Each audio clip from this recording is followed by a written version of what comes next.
आज हम बात करेंगे मुस्लिम लॉ के अंतर्गत मुता विवाह पर। मुता विवाह मुस्लिम विधि की शिया विचार पद्धति के द्वारा मान्य एक अस्थायी विवाह होता है। मुता का शाब्दिक अर्थ है उपभोग या उपयोग। हैफनिंग के अनुसार कानूनी संदर्भ में इसको आनंद के लिए विवाह कहा जा सकता है। मुता एक अस्थायी विवाह होता है जिसमें पत्नी को दे मेहर की धनराशि निश्चित रहती है और विवाह का समय निश्चित रहता है। सुन्नी विधि इसे मान्यता नहीं देती क्योंकि सुन्नी विचार पद्धति के अनुसार विवाह की संविदा में विवाह की अवधि का निर्धारण नहीं किया जा सकता है। इस प्रकार एक निश्चित और सीमित अवधि के लिए विवाह सुन्नी विधि के अंतर्गत शून्य है, परंतु शिया विधि के अंतर्गत मान्य है। शिया विधि के अंतर्गत मुता विवाह की अवधि का निर्धारण होना इसका एक आवश्यक लक्षण है। नियत अवधि चाहे 1 दिन की हो या 1 महीने की या 1 साल की। शिया कानून के अंतर्गत एक मुसलमान पुरुष किताबिया जैसे ईसाई और यहूदी यहाँ तक कि पारसी स्त्री से भी मुता विवाह कर सकता है, लेकिन एक हिंदू या किसी अन्य धर्म की स्त्री से नहीं। किंतु मुस्लिम स्त्री किसी गैर मुस्लिम पुरुष से मुता विवाह नहीं कर सकती है। इस्लाम के अभ्युदय के पूर्व अरब समाज में अनेक स्त्रियां अपने अपने खेमों में पुरुषों से समागम किया करती थी। इस प्रकार के समागम से न तो उन्हें कोई पारस्परिक दाम्पत्य अधिकार जैसे उत्तराधिकार मिलता था और न ऐसे संयोग से उत्पन्न संतान का कोई जनक का कोई हक होता था। वह केवल अपनी माता की संतान समझा जाता था। प्रत्येक पक्ष एक दूसरे को जब चाहे ऐसे सहवास से बहिष्कृत कर सकता था। यह एक प्रकार की वैश्यावृत्ति ही था। जब अरब निवासी व्यापार करने के लिए जाया करते थे या युद्ध करने के लिए जाया करते थे तो वे प्राय मुता विवाह कर लिया करते थे। आधुनिक मुता इस्लाम के पूर्व की इस अरबी प्रथा पर ही आधारित है, किंतु अब इसमें यह सुधार हुआ है कि मुता विवाह की संविदा करते समय उसकी अवधि नियत कर दी जाती है। मुता की संविदा में मेहर नियत किया जाना आवश्यक है। यद्यपि मुता विवाह शिया संप्रदाय के अंतर्गत वैध विवाह माना जाता है, परंतु ऐसे विवाह का भारत में बहुत कम प्रचलन है। संभ्रांत परिवार की शिया महिलाएं मुता विवाह की संविदा नहीं करती हैं। पर्सिया और इराक में मुता विवाह को वैध वैश्यावृत्ति का दर्जा दिया गया है। मुता विवाह की परिभाषा जो इसका कंसेप्ट है उसके अनुसार इसके क्या आवश्यक तत्व निकलते हैं। मुता की संविदा करते समय संबंध की अवधि निश्चित हो जानी चाहिए, चाहे वह 1 दिन की हो, 1 माह की हो या 1 वर्ष की हो। दूसरा, संविदा में मेहर की धनराशि का उल्लेख होना चाहिए। जब अवधि और मेहर निश्चित हो जाए तो संविदा वैध है, परंतु यदि अवधि नियत हो जाए और मेहर निश्चित ना हो तो संविदा शून्य होती है।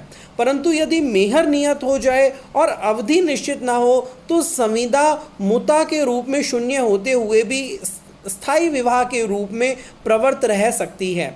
यदि नियत समय के लिए मुता रूप से विवाह करके 2 प्राणी पति पत्नी के रूप में उस अवधि के बीत जाने पर भी साथ रहते चले जाएं तो प्रतिकूल साक्ष्य के अभाव में ये पूर्व धारणा होगी कि विवाह की अवधि का विस्तार कर दिया गया है। नियमित विवाहों से संबद्ध यह नियम कि पत्नियों की संख्या 4 तक सीमित रहे मुता विवाह पर लागू नहीं होती है। अब मुता विवाह की क्या विधिक प्रसंगतियां हैं।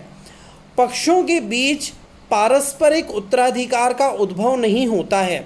यदि पारस्परिक या एक पक्षीय उत्तराधिकार के अधिकारों के विषय में स्पष्ट संविदा हो तो वह मान्य होगी।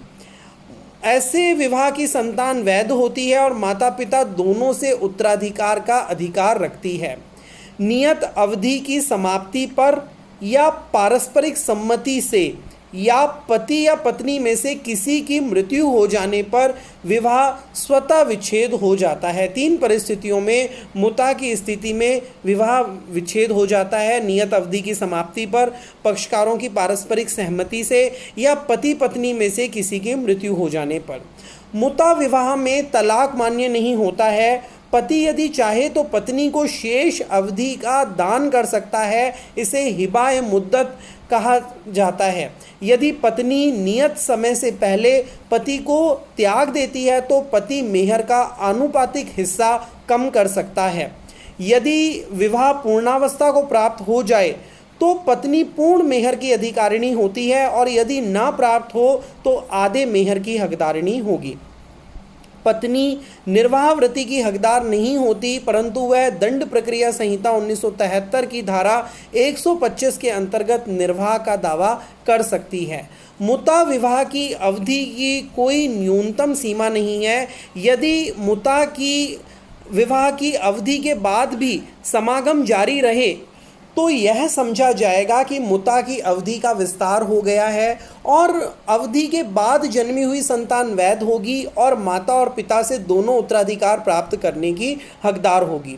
यदि विवाह की अवधि निश्चित नहीं हो परंतु विवाह के पक्षकारों ने विवाह को मुता विवाह का नामकरण दिया हो तो मात्र मुता शब्द से विवाह अस्थायी नहीं माना जाएगा और ऐसा विवाह निकाह स्थायी सही विवाह होगा। मुता ढंग से विवाहित पत्नियों की संख्या की कोई सीमा नहीं है। मुता विवाह की पत्नियों के लिए निवास स्थान का प्रबंध करने के लिए पति बाध्य नहीं है। पति की मृत्यु हो जाने पर मुता के द्वारा विवाहित पत्नी से 4 महीने 10 दिन और यदि वह गर्भवती हो तो बच्चे के जन्म के समय तक इद्दत पालन करने की अपेक्षा की जाती है। इद्दत जरूरी होती है।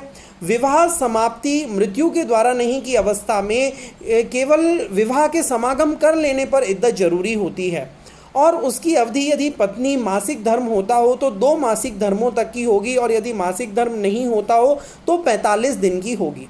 मुता विवाह की पत्नी निष्ठा भंग के आधार पर जब तक वह पति की इच्छा पर प्राप्त रहे उसको अपना मेहर नहीं खोती है। निकाह और मुता में क्या भेद है? निकाह और मुता में कुछ मुख्य अंतर हैं। मुता एक सीमित अवधि के लिए संविदाकृत विवाह है और अवधि बीतने पर स्वतः समाप्त हो जाता है, जबकि निकाह एक स्थायी विवाह है जो मृत्यु या तलाक के द्वारा समाप्त किया जाता है।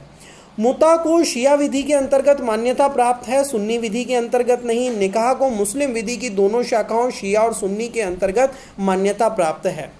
मुता विवाह पति पत्नी को उत्तराधिकार के पारस्परिक अधिकार नहीं प्रदान करता है, परंतु ऐसे विवाह की संतान वैध होती है और माता पिता दोनों की संपत्ति उत्तराधिकार में प्राप्त करने की अधिकारिणी होती है। निकाह दंपति को पारस्परिक उत्तराधिकार का अधिकार और संतान को माता पिता की संपत्ति से उत्तराधिकार का अधिकार प्रदान करता है। मुता विवाह में विवाह विच्छेद मान्य नहीं होता, पर हिबाए मुद्दत अवधि के दान के द्वारा पति पत्नी से छुटकारा पा सकता है। निकाह में विवाह विच्छेद तलाक मान्य होता है। यदि मुता विवाह पूर्णावस्था को प्राप्त नहीं हुआ है तो पत्नी केवल आधे मेहर की हकदार होती है, परंतु निकाह में चाहे वह पूर्णावस्था को प्राप्त हुआ हो या नहीं, पत्नी पूरे मेहर प्राप्त करने की हकदार होती है। मुता विवाह में पत्नी मुस्लिम विधि के अंतर्गत निर्वाहवृत्ति की हकदार नहीं होती, परंतु निकाह में पत्नी निर्वाहवृत्ति की हकदार होती है। मुता के मेहर की कोई न्यूनतम राशि नियत नहीं है, परंतु हनफी विधि में निकाह के मेहर की न्यूनतम सीमा 10 दिरहम है। मुता विवाह में मेहर का नियत किया जाना आवश्यक है। यदि मेहर की धनराशि निर्धारित नहीं होती तो मुता विवाह शून्य माना जाता है, परंतु निकाह में वह उपलक्षित भी हो सकती है। तो ये मुस्लिम विधि के अंतर्गत मुता विवाह की संकल्पना थी जो भारत में अधिकतर प्रचलन में नहीं है और भारत के संभ्रांत शिया परिवारों की महिलाएं भी मुता विवाह की संविदा नहीं करती है। तो मुस्लिम विधि के अंतर्गत विवाह की संकल्पना से जुड़े हुई विभिन्न अवधारणाओं को देखने के बाद हम विवाह संबंधी जो मुस्लिम विधि है उसके संदर्भ में शिया और सुन्नी जो संप्रदाय हैं उनमें क्या अंतर है, अब हम उनका अवलोकन करेंगे। तो सुन्नी विधि के अंतर्गत प्रस्ताव और स्वीकृति, इजब एवं कबूल के शब्दों का किसी निश्चित प्रारूप या फॉर्म में होना आवश्यक नहीं है। शिया विधि के अंतर्गत तजवीफ़ या निकाह शब्दों या उनके व्याकरणिक प्रकारांतरों के द्वारा उनका प्रस्ताव और स्वीकृति होना आवश्यक है। सुन्नी विधि के अंतर्गत उपयुक्त मेहर के लिए और समान श्रेणी के पुरुष से विवशता के अंतर्गत और बिना इरादे से किया गया विवाह भी मान्य होता है, नशे की हालत में किया गया विवाह भी। शिया विधि के अंतर्गत विवशता के अंतर्गत अथवा कपट के कारण किया गया विवाह शून्य होता है। सुन्नी विधि के अंतर्गत विवाह की मान्यता के लिए 2 पुरुष या 1 पुरुष और 2 स्त्रियां साक्षियों के रूप में आवश्यक है। जो साक्षी होते हैं उनका मुसलमान होना आवश्यक है और स्वस्थ चित्त होना आवश्यक है। तो सुन्नी विधि के अंतर्गत निकाह के समय या तो 2 पुरुष गवाह होने चाहिए या 1 पुरुष और 2 स्त्री साक्षियों के रूप में होना जरूरी है, जबकि शिया विधि के अंतर्गत निकाह के समय ऐसे किसी साक्षी की जरूरत नहीं होती है। सुन्नी विधि के अंतर्गत विवाह संबंध का निषेध केवल विवाह से नहीं वरन अवैध समागम, अनुचित घनिष्ठता के कार्य से भी उत्पन्न होता है। शिया विधि के अंतर्गत विवाह पूर्व अवैध समागम विवाह निषेध उत्पन्न करता है। सुन्नी विधि के अंतर्गत मुसलमान पुरुष किसी गैर मुस्लिम किताबिया स्त्री से शादी कर सकता है, स्त्री मुसलमान को छोड़कर किसी से विवाह नहीं कर सकती है।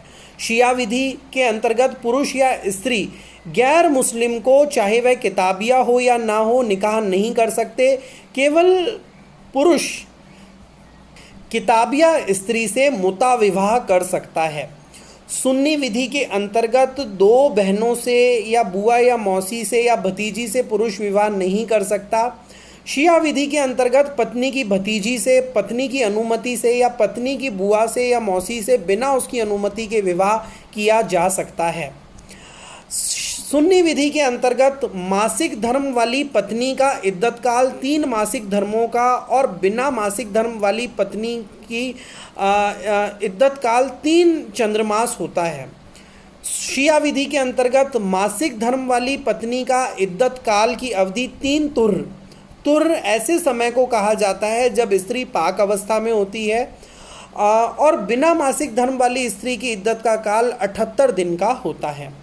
सुन्नी विधि के अंतर्गत गर्भवती स्त्री को, चाहे गर्भ जिना मतलब इल्लीगल ही हो, इद्दत बच्चे के जन्म तक विस्तृत हो जाती है। शिया विधि के अंतर्गत यदि गर्भ जिना से है, इल्लीगल है और तलाक दे दिया जाए तो इद्दत की अवधि सिर्फ 3 महीने की होती है और उसका विस्तार बच्चे के जन्म तक नहीं होता है। सुन्नी विधि के अंतर्गत मृत्यु या तलाक की जैसी भी स्थिति हो, तारीख से इद्दत प्रारंभ होती है, चाहे पत्नी को उसकी जानकारी हो या नहीं। शिया विधि के अंतर्गत यदि मृत्यु पत्नी की अनुपस्थिति में हुई है तो उसकी सूचना मिलने की तारीख से इद्दत शुरू होती है। विवाह विच्छेद यानी तलाक की स्थिति में पत्नी को विवाह विच्छेद तलाक का ठीक वक्त ना मालूम हो तो उसकी खबर मिलने से के समय से इद्दत शुरू होगी। सुन्नी विधि के अंतर्गत यदि अनिर्वर्तनीय तलाक की इद्दत पालन के दौरान पति की मृत्यु हो जाए तो नए सिरे से इद्दत का पालन करना जरूरी होगा। शिया विधि के अंतर्गत यदि पत्नी अनिर्वर्तनीय तलाक के लिए इद्दत का पालन कर रही है और पति की मृत्यु हो जाए तो उसे नए सिरे से इद्दत का पालन करने की ज़रूरत नहीं होती है। सुन्नी विधि के अंतर्गत हज यात्रा में हज करते हैं उस दौरान में विवाह मान्य है। शिया विधि के अंतर्गत इहराम तीर्थ यात्रा की पोशाक की स्थिति में विवाह निषिद्ध होता है। सुन्नी विधि के अंतर्गत इद्दत पालन करने वाली स्त्री से विवाह पक्षकारों के बीच विवाह का स्थायी निषेध नहीं करता है।